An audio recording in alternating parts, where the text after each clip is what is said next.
Inson bilsa edi, qancha umr ko'rishini, qayerda o'lishini, hech qachon gunoh ish qilmas, masiyatlarga berilib ketmagan bo'lardi. Qaniydi avvalroq bularni tushunib yetganimda, mening gunohlarim ham kamaygan bo'larmidi. Vaqtni orqaga qaytarib bo'lganda, telefonimdagi videolarni deb namozlarimni qazo qilmagan bo'lardim.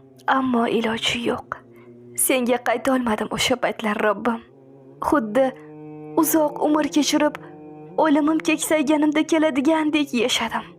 Video tomosha qilgan paytimda sen ikki farishtangni yelkamga qo'yib, hayotimni suratga olayotganingni o'ylamadim, Robbim. Nafsimning xohishlariga shariatingni qurol qildim. Sajdaga borganda ham qalbimni dunyoga berib qo'ydim. Iymonimni sayqallamay, gunohimni toshirdim, Robbim.